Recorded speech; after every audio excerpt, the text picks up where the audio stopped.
Some of the most life-changing moments I have gone through were in the crucible of pain, where I couldn't do anything but lay on the ground and cry, God, have mercy on me. I don't want to go back.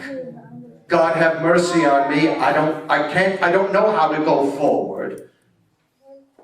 But you've taught me about the cross. You've taught me about embracing the cross.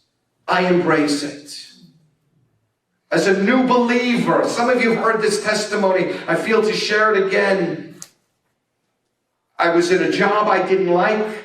I was far from any relationship. Janet was years before she met the Lord. I was living alone. I was in a job I didn't like. You know, my life was being taken apart. All of my plans for my own future had completely broken apart because I gave my heart to the Lord. And I was in, a very dark, difficult time.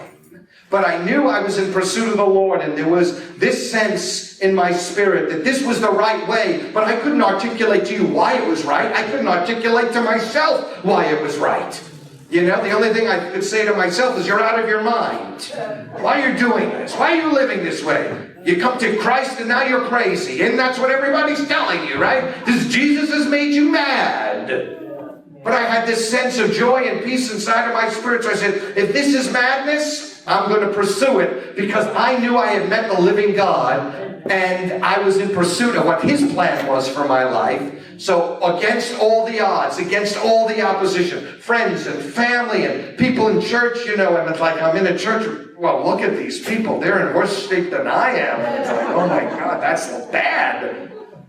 But of course, I was full of judgment and criticism because I was looking at people in the natural, out of my own pain and out of all the battle, because Satan was like after me. And there was a meeting in Brooklyn. Some international speakers were in this very large rented space. And it was late. I got to the meeting late. I had to work late. I came there, in these dirty work clothes. The place was filled. Like I said, I got there late. There was like one seat in the back. I found the seat. I sat there with God, help. How many of you know that sometimes the best prayers are the smallest prayers? Yes. Help. Have mercy. Yes. Here I am. I don't know why. Don't know what. Here I am. Help. And I was in that moment. And I'm sitting in the back. Some of the worship was going on, and the worship stopped, and someone in the front, I'll never forget, these are life-changing moments. There was a woman far away, never saw her, don't know who she is to this day, and this message, this intense message in tongues started to be proclaimed. And as that message was proclaimed, electricity started to flow through my body. I started shaking. I could feel my eyes quivering in my sockets. I could feel the blood coursing through my body, and my heart was going like a trip hammer. And it was like, what is this? I got plugged into an electric socket.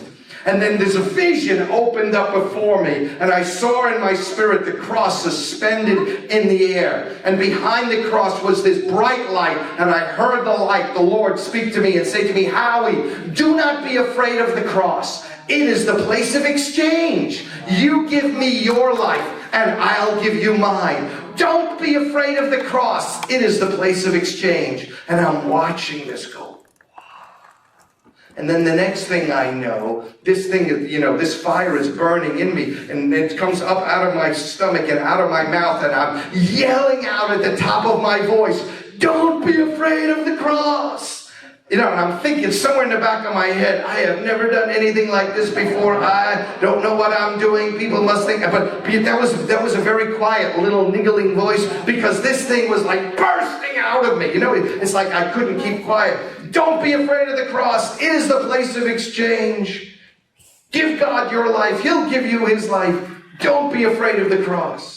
And as soon as I finished that, it was like the electricity, the voltage started, and I can stop shaking and sit down.